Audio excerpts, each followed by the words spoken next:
Beauty. Let's jump right into it. If you guys haven't done so, make sure you hit that subscribe button, hit that bell button. Our information's all below. Instagram, Twitter. We got some exciting stuff coming up there, so give us a follow.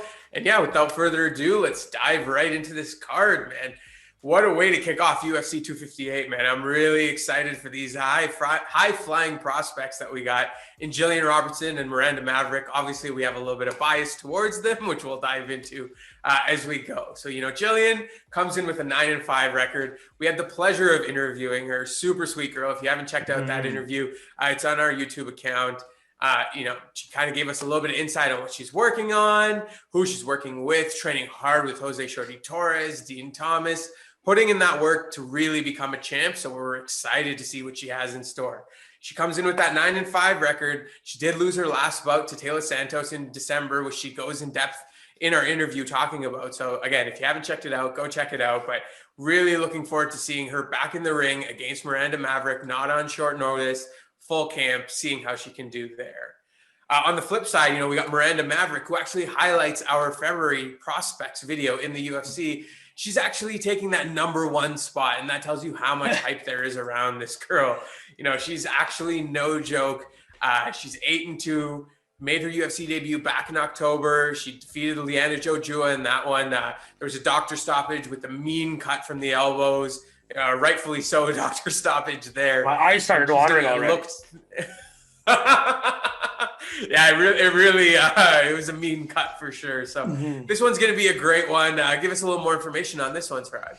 Yeah, so Pi said it best, right? And I don't want to sound like a broken record. The amount of times I've said this. So we know who Miranda Maverick is, right? She was the girl that came up flying through Invicta, took on Pro Gonzalez, looked amazing, and basically just, decided not to go for an Invicta title shot and jump into the UFC pretty much right away.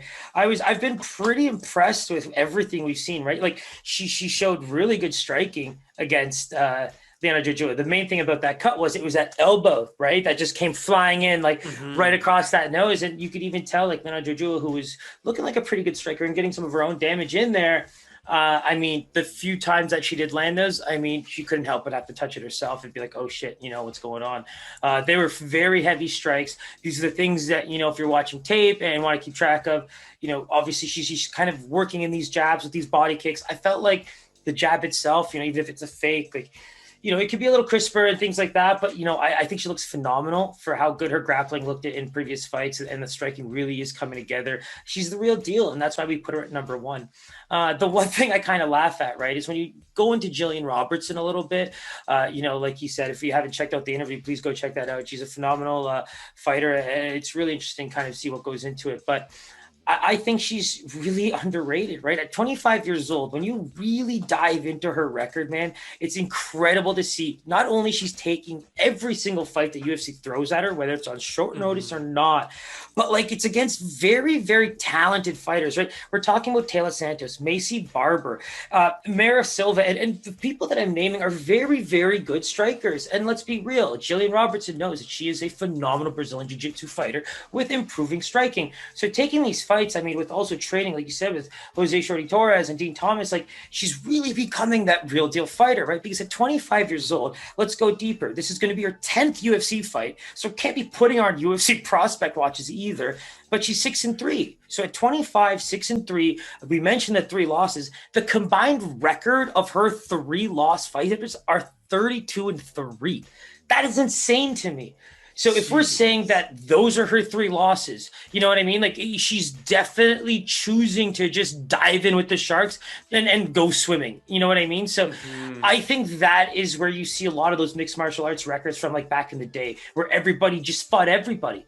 When you see Lyoto Machida's got fights against BJ Penn and you look at their UFC history, so what? You know what I mean? These are the things that happen. So I just think that's where you have to give her credit. Go before that. Even before the UFC career, one of her 5 losses, as you mentioned, the 9-5 record, is to Cynthia Calvillo, who is also in the UFC, been a ranked fighter. And it's just insane to see how good she is at 25. And not even that, but by 30, bro, think about who she's going to have fought. It's going to be just an absolute plethora of just massive MMA names, because all of the fighters we're seeing her fight now are getting really good. Taylor Santos looks phenomenal. Maycee Barber is on the main card. So there's a lot of things that are going very well for her, even in her losses. So I just think that at 25 years old, I mean, I think she's a bona fide UFC fighter for the next 10 years.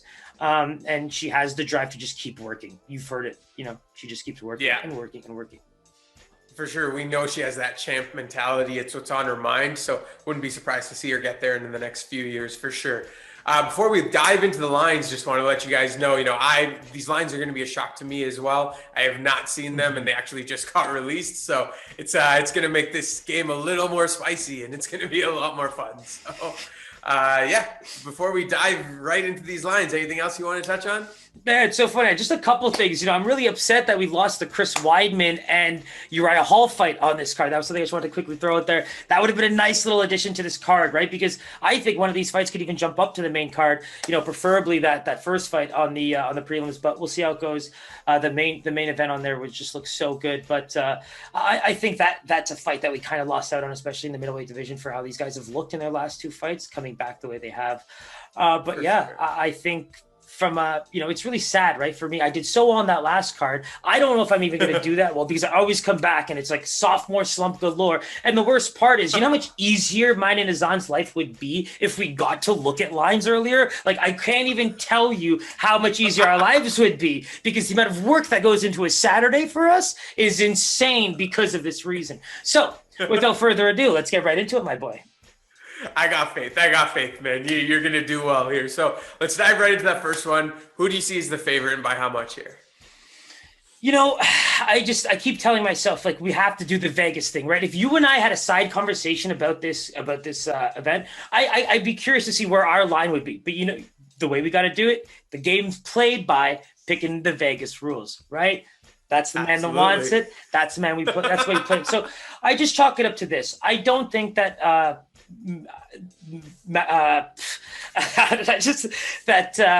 Miranda Maverick deserves to be anywhere over a -200 favorite. There's just no chance for that. I think that the striking isn't there yet, and the grappling, we know how good Gillian is. So she can't be over -200.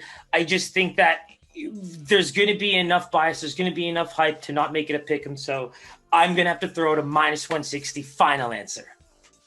Come on, man. What is this shit? Yo? How close may it be? Prefaces it with, I don't know if I'm going to be able to perform, and then wins himself another showcase showdown here.